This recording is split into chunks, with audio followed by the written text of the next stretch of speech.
Welcome to the Metal Prognosis. My name is Lee. Now, in today's video, we are looking at the Vox ToneLab EX. Now, I read up on some forums and a few different threads that people have raved on about how good results they got using this effects unit directly into a console to record and to capture it. Now, I've only ever used this, and I've used this many times. I've only ever used it live, so going through an amp and a cab. I've never actually thought about using this to record directly. So since I've used this live countless number of times with my band Shadows Obey, I thought what would be a cool idea is to get a Shadows Obey song that utilizes a few different type of patches on here and record it with this and see how it sounds. So there's one song called I Can't Save Your Life that we released in 2020 that when I play it live, it requires 3 different patches. A distortion patch, a lead patch, and a modulated patch, so which is a flange effect, which if you don't know what that is, you're going to find out super soon as I put it through here. It's pretty fun and addictive to use. So I'll put a camera to this. We'll dial in those 3 different tones on these 3 different ones. Then I'll record a song with it, and then we'll see how it sounds and talk about it at the end. Yeah, I actually had no idea that this unit even had the function to utilize it for recording directly. I just assumed for a long time you just had to go straight through an amp. So yeah, I'm keen to see how this is going to hold up in in these type of videos that I do. So yeah, let's get to work and dial in a few different tones and let's play around, and then we'll share thoughts, and I've got a couple of stories about this that we'll chat about at the end of the video. So this is the ToneLab EX.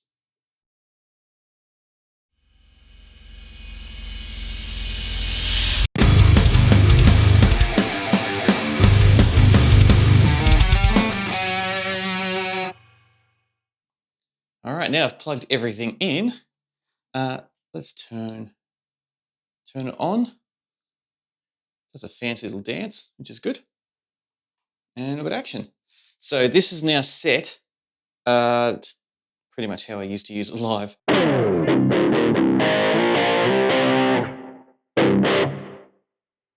So very interesting because that's got a bit of bite to it. This, if I remember correctly, this is actually my clean patch.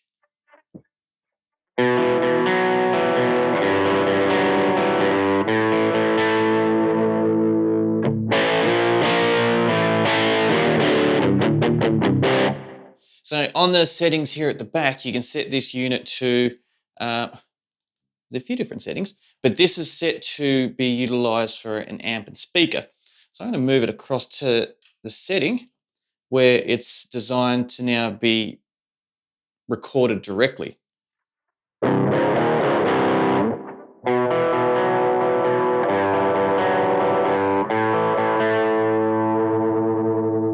And already that's a little bit softer.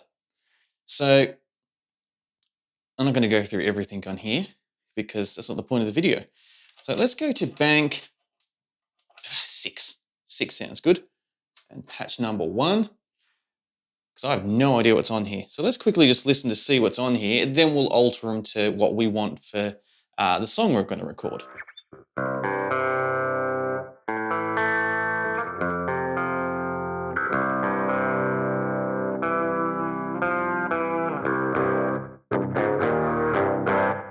Bit of a soft clean, that's all right.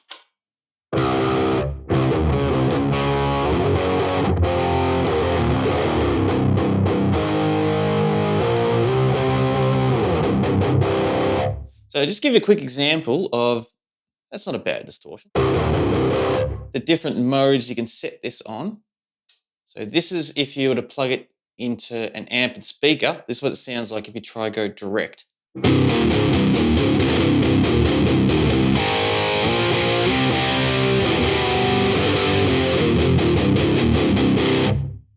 So it sounds very, I don't know how to best describe it. Very shallow, I think. That's a different setting. Then we put it back onto to utilize to go direct recording.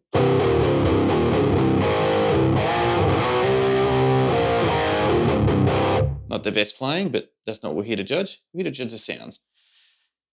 So I just wanted to quickly show you that before we moved on. So what's the next patch which is saved on here?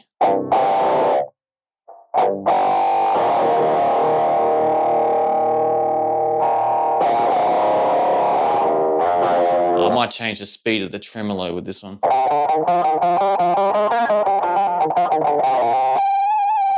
What's the other patch? Just clean.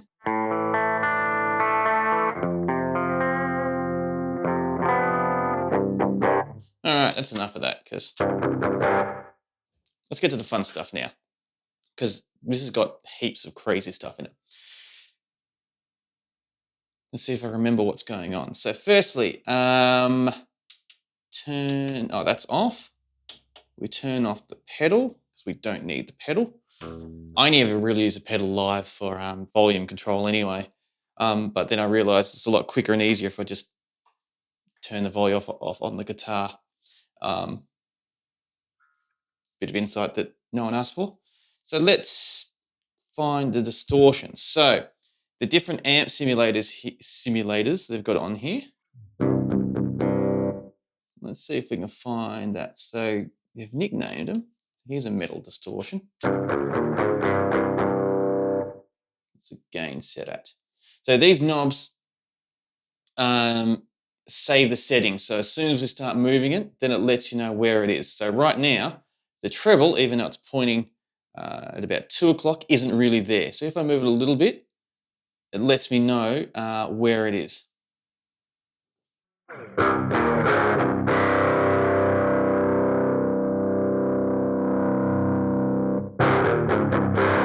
We need a lot heavier than that.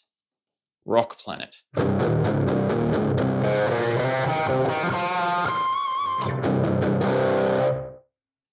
We can do better. Vox AC30. I don't know what any of these mean.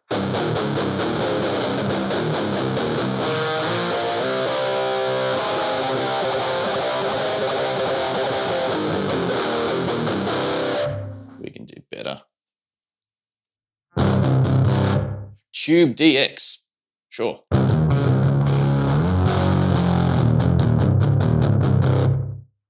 That's just bottom heavy. Big Fuzz.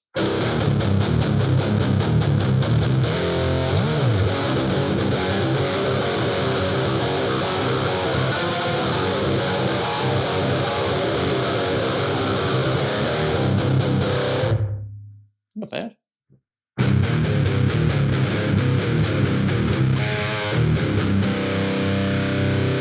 What is that one? High gain, US high gain. Octafuzz.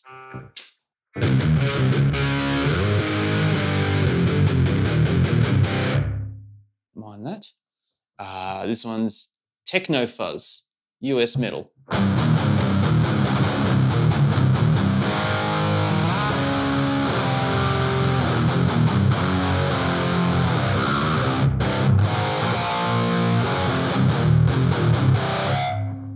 Definitely got more of a fuzz to it. And this one is, let's see if I can read it, BTQ Metal Crusher.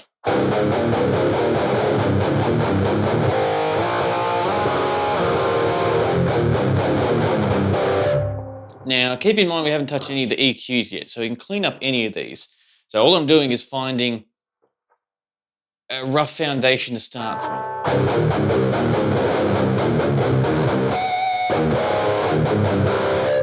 I think the high gain one.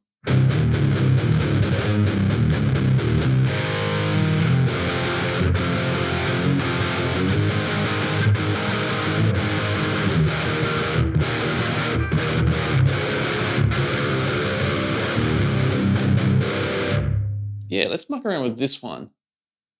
So let's get a bit of EQ first.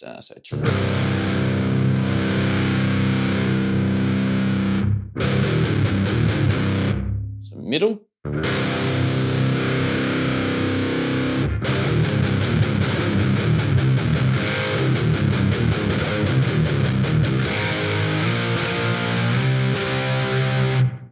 Some bass.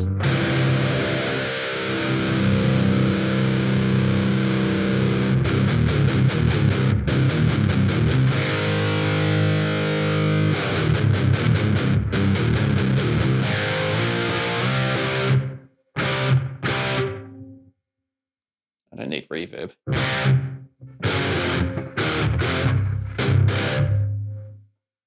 Fast delay, that's what I'm hearing.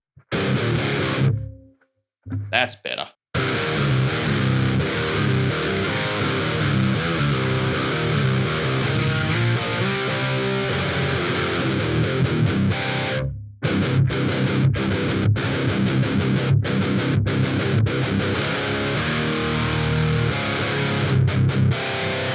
Let's muck around the gain a little bit. Just a tad to, let's crank it.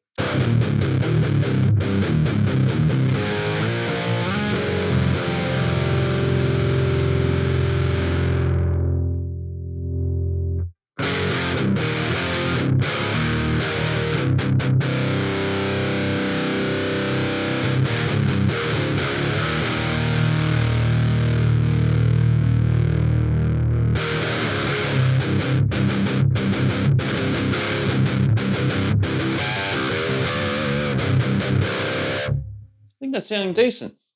Now with the gain, you don't want to push it too high because, well, when we cranked it, it kind of broke up the sound too much. And no one wants that.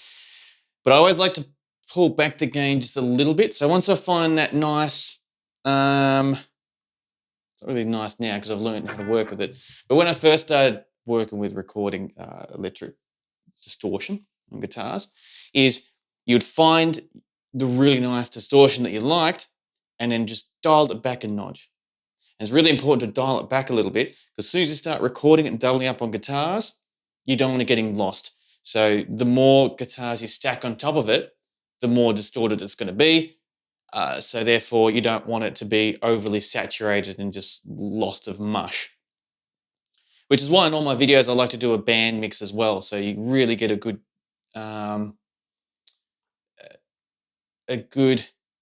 what's the right way to put it? You get to hear it in its best format, in its best situation, rather than just by itself.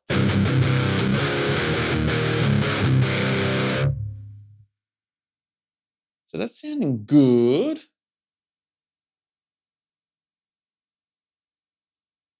It's got all these other things here, but I don't know how to access them.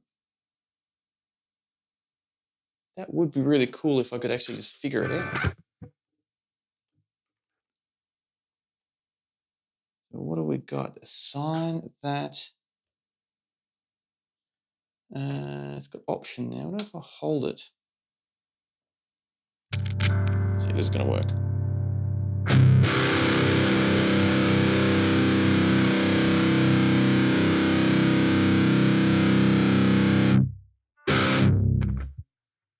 Alright, so it does work. So when you hold it, it changes all these options. So now I've got a noise reducer there, and one of my favorites, which is presence.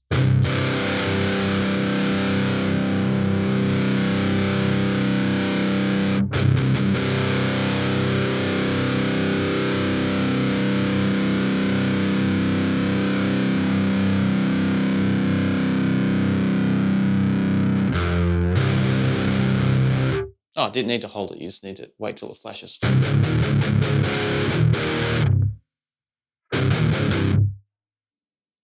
So that's cleaned it up a lot. Let's add a little bit more noise reduction to it.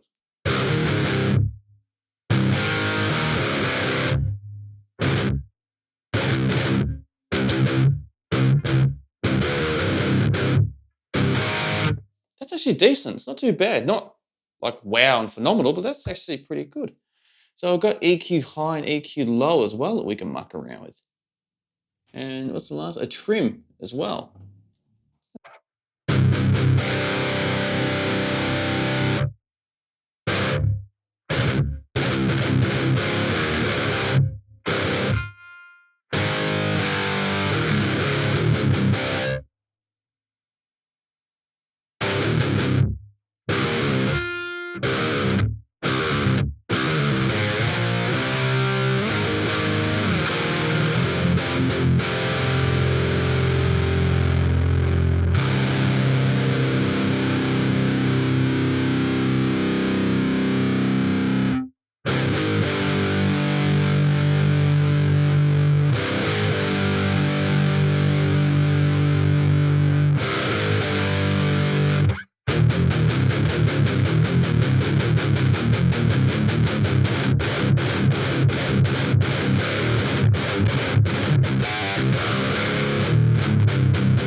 I think that's our sound right there.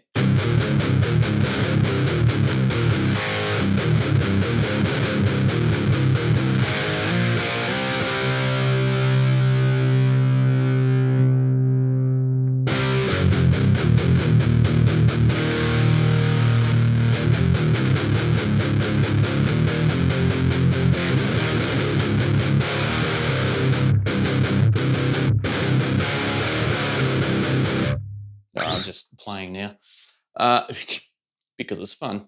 So let's right, blinking on 6, blinking on 1, and we go right again. It should be stored. Let's find out.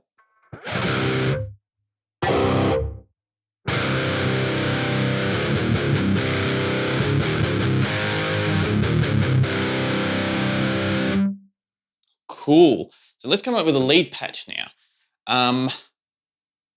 Since we've got this, let's just alter this a bit. First thing I'm going to do is take out a bit of bass.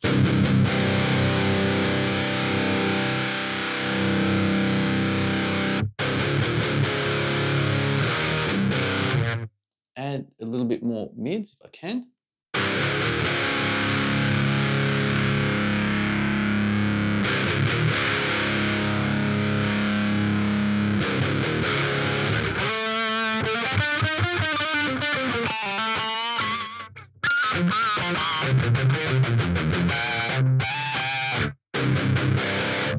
Now we need to just take off a little bit of the noise reduction. Into blinks, yeah, and the trim. So I'll bring that back a bit because we need it to breathe just a little bit more.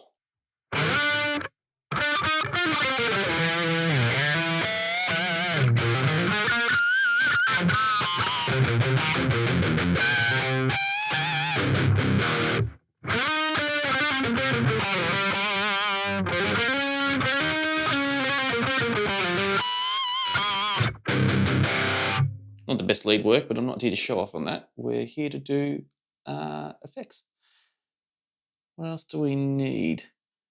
Let's go back.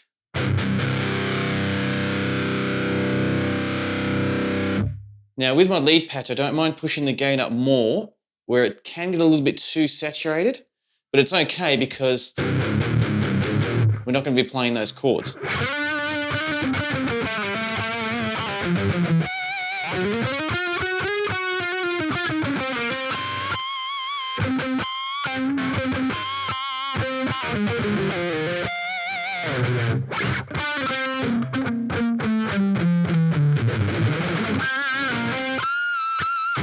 Once again, not the best playing, but we're not here for that.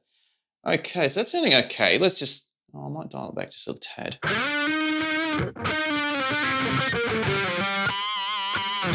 That's fine. So let's add, what do we want to add?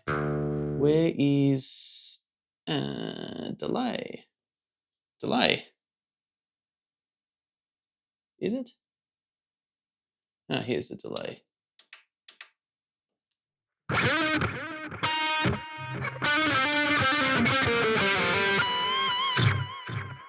All right. So it's set on tape echo. And there's lots of other stuff there, but I don't think we need to touch it.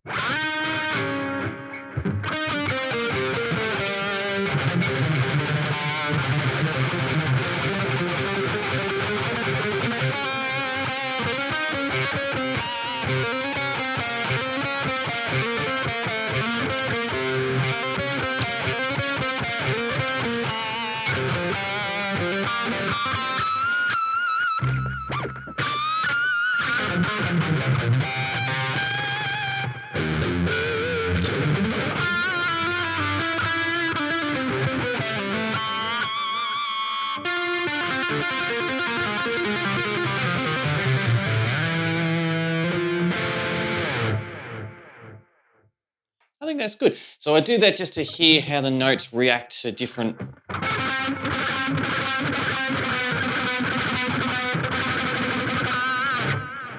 Because there's a certain balance of sometimes too much pick sound comes through, and just the EQing on how it sounds, especially with the the little echo that we have going there, the delay. So that's my way of just testing it to make sure that there's enough of a space there so you can actually hear the echo.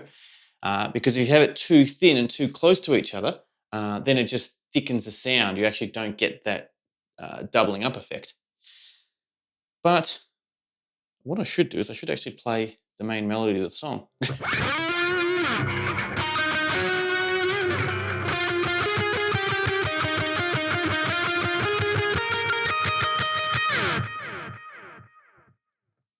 That sounds good.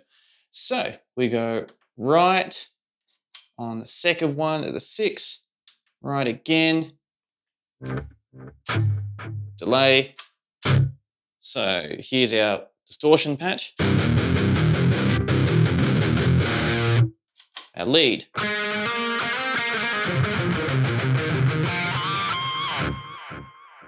Cool.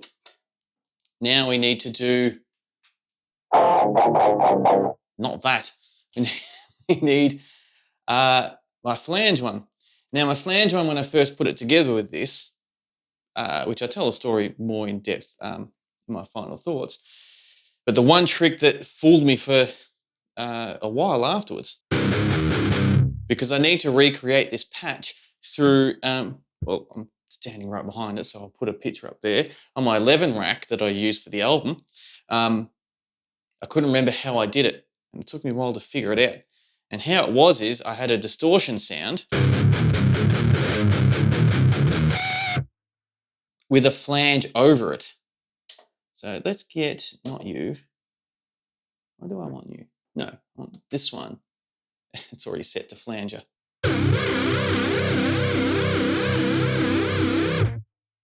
But we can do better than that.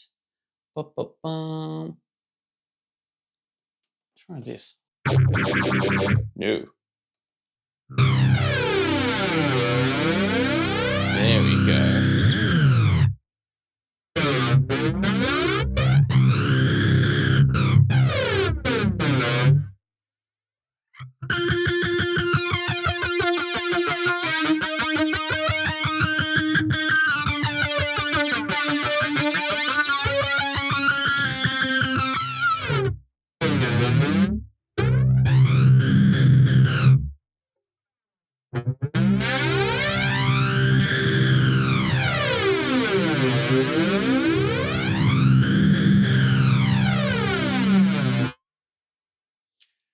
Okay. I don't know what that edit is.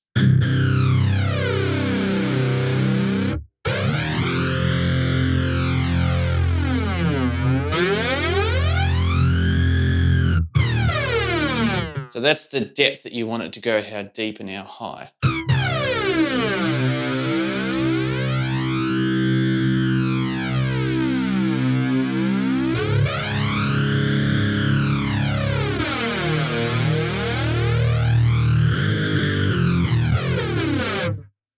Yeah, I don't mind that. I don't mind my flange being a little bit slower as well, because I like the slow ascend and descend in my flange.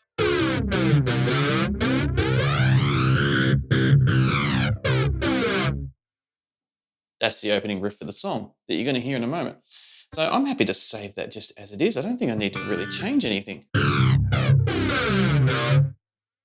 Yeah, so we'll go right, the third one, right. So we've got our distortion, our lead,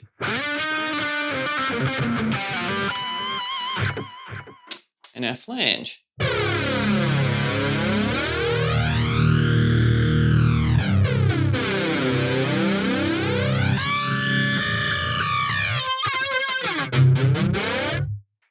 And there are 3 patches. So I've been doing this for a long time now, but we dialed in 3 patches. But just before we move on to the actual jamming part, which is going to be very soon, it's kind of like,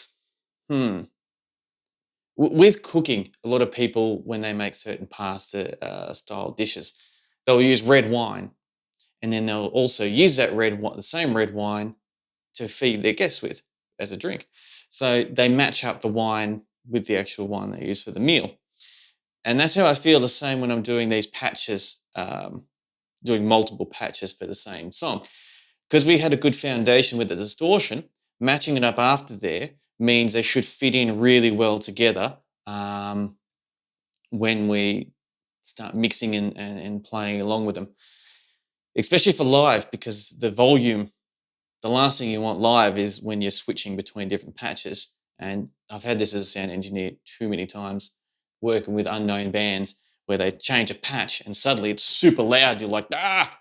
Or the opposite, where they push it and the sound just dies and you're like, where'd their guitar go? Or where'd their bass go? Then I play the funky dancing game on the mixing console, trying to manually bring them up and bring them down on the fly as they're playing live, not knowing their songs and not knowing when they're going to change patches.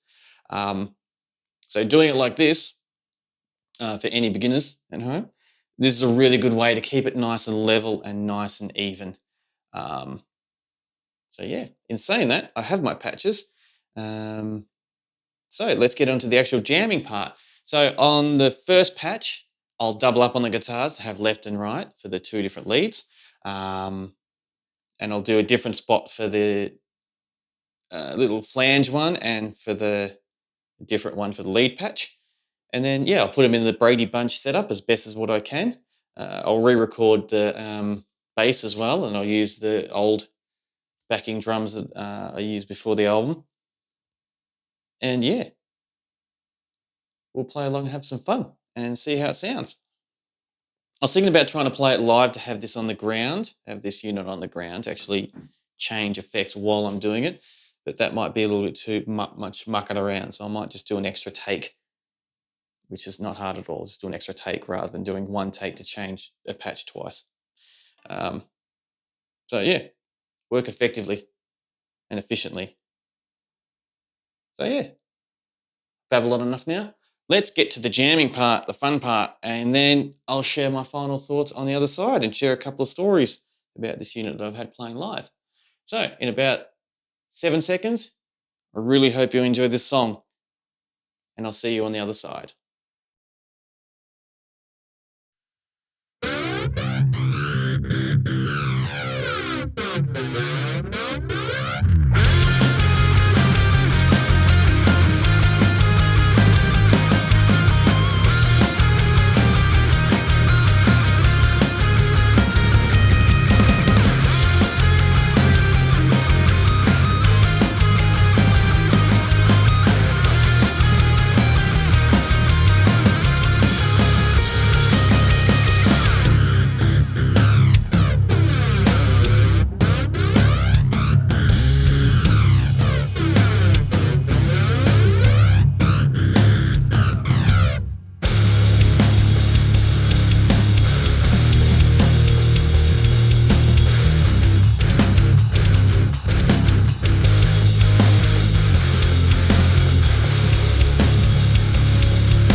Time for my final thoughts on the Vox ToneLab EX and a visitor from Piper, because that's what she likes to do. So firstly, how I felt jamming with it and putting with the mix after we came up with the patches. I thought it turned out really well. As a foundation start with the distortion, it sat in really nicely, especially when we doubled up on the guitars. I felt like it had a lot of really nice characteristics that the distortion came through. And I think this being a valve driven, as you can see the little valve there, effects unit, I think that helps out a real lot to get that characteristics that we like in our distortion tones. Yeah, the flange sat in really nicely. The lead was a little bit dry, but it was all a little bit dry because I didn't do any post-editing afterwards in the studio. So as a quick conclusion, before I delve into it more, if someone were to bring this into the studio, like another band, and say, we want to use the distortion of what we can get from this unit, I'd have no problem at all with it. coming up with a nice foundation sound to work from, to then be able to mix afterwards and put it through some processing afterwards, I reckon you get some really big sounds out of this unit in the studio, which is really cool. So yeah, the little threads that I read up about this were people saying how much they enjoy it using it directly into the studio. I can now see why. So let me tell you a little story about this before we go. Oh no, before I tell the story, let's go through the more little tech things first, then I'll finish off on a story. So dialing in the actual tones, finding a distortion on here was really easy. The different amp models that they have running through, and just being able to just quickly dial through them to get the different sounds straight away. Super quick, super easy, super convenient. Yeah, there's no real cabinet options, as in different speakers that you can choose, but that's fine because the one they had here worked out no problem at all. But if you did want to turn that off and use your own either cabinet simulator in the studio or hook it up to your own one, you can do that, which is really cool. You can also turn off the amp settings too, which is how I have only used it before this video, and actually run it through a real amp head. Dialing in the flange was super easy and super simple. Now, if I was actually doing a more serious recording, I would delve in a lot more with the timing and the depth of the effect, as well as with the lead patch with the delay or the echo to get that timing more suited for the song. I'll definitely invest more time in it. But for this video, I'm just more throwing it together to get a good idea. They worked out really well, and it was really simple. I never actually used any of the secondary options on here, being the presence, the noise reduction, the trim. They were really good. Super easy to, once I found out you have to hold on to the button continually while dialing them, like you do with some other effects units that I've used before in the past. That was really handy because that freed up my hands to be able to play more, to get more of a feel of it. Yeah, there's not much else I can really talk about with in that regards. It was really easy to store them, to put them through. The fact that you could write on one patch and then save it to another was really simple and really convenient for how I do my patches for a single song or a project or a sound, like for example with the band. So when I was dialing it in, to be able to do like a master one on the first one and then kind of alter them slightly from what we need for the second and third patch, made it really quick, simple, and when it came to actually recording, I didn't have to muck around with any levels or alter anything like that because they're already set off the, let's call it the foundation distortion that we had here. That's pretty much my conclusion of this, which is really good and really positive. So let me tell you a story about what makes this a little bit more sentimental and a little bit more interesting and eye-opening for me. So I used to have a different ToneLabs. I can't remember which one it was, L something. I can't remember, but I'll find it and put a picture up there. It was that one. And as a comparison, it was huge compared to this one, like huge. The band was playing in a few smaller venues, which had smaller stages. So it took up a heap of my room at the front because I also am the vocalist for Shadows of Bay. So having a large effects unit and my mic stand and trying to balance the both was just too much, especially since I'm pretty simple with my different effects I have. So I think I only used 4 different patches on it, and that was it. So the big one, having 2 different foot pedal extension things and all the other options it had, I was using 5% of its capabilities. Wasn't really worth it.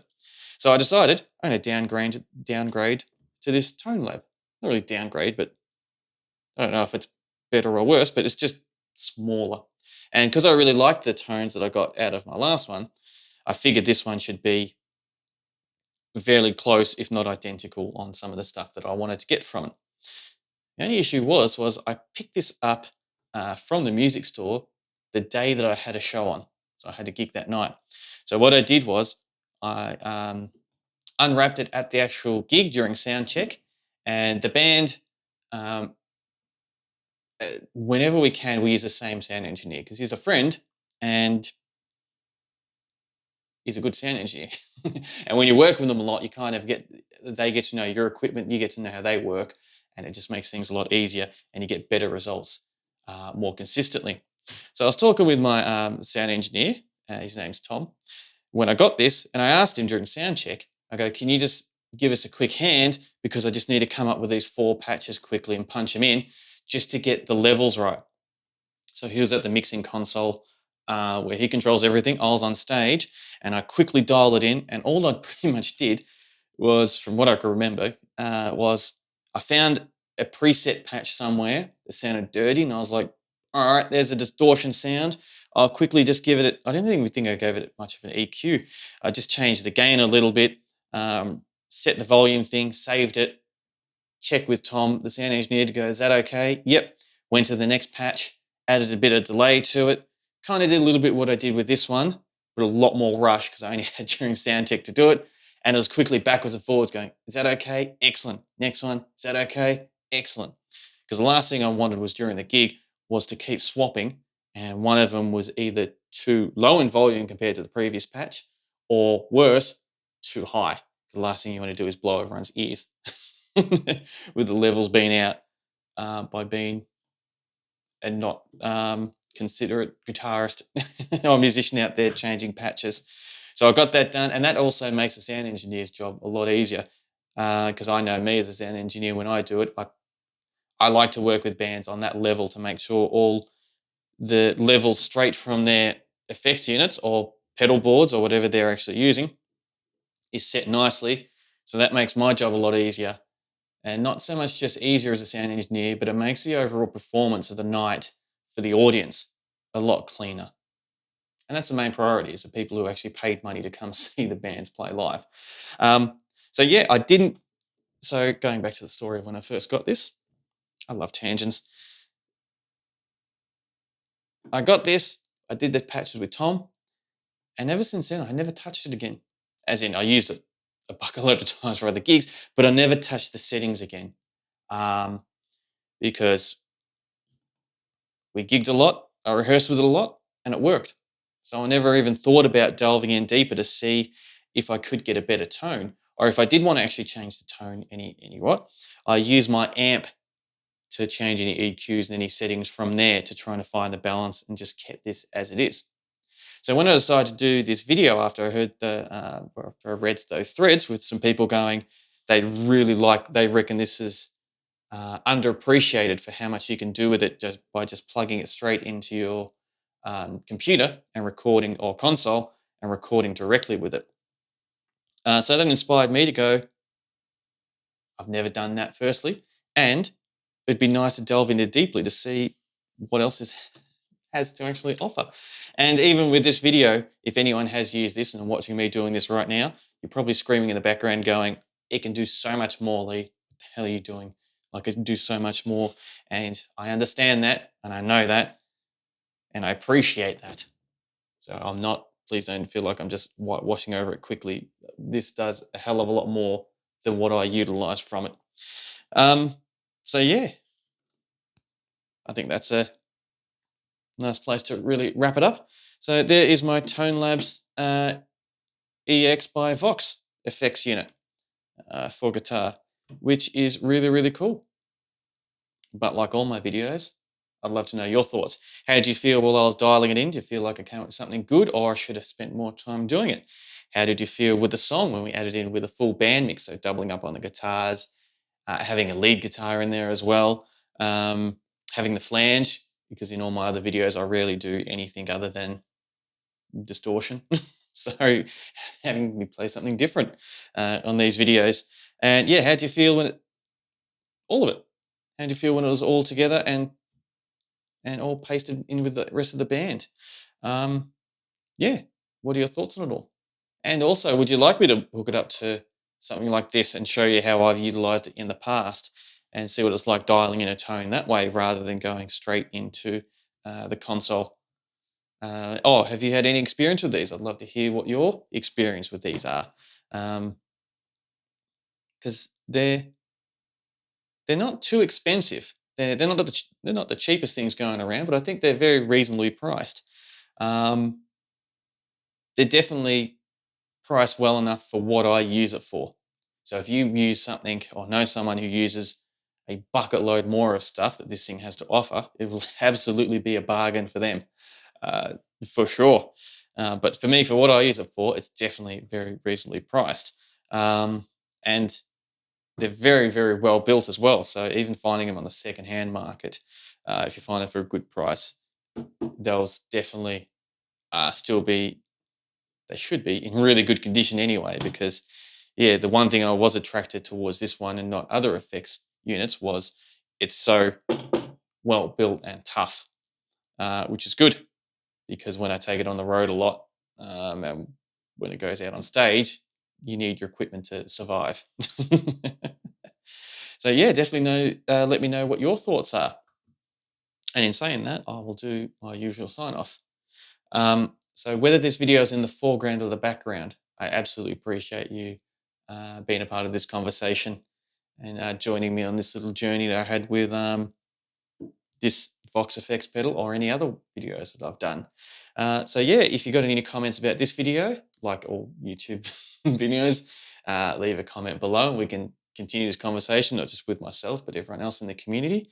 And if you've got any other ideas on videos you'd like to see me do or any other thoughts, I just want to have a chat, I'll leave a link in my description of my Facebook page. I like to post a fair few stuff and I talk to a fair few people there on that platform. I'll also leave a link in the description of the album that you can listen to for free. And you can download it for free as well if you want to hear it. So to hear what the album sounded like in that song, when I went through my 11 rack unit down here, because that's how I recorded it, so you can hear the final version of it there and compare it to how I got it today with the ToneLab. So I really look forward to chatting with you next time. And until next time, please stay safe.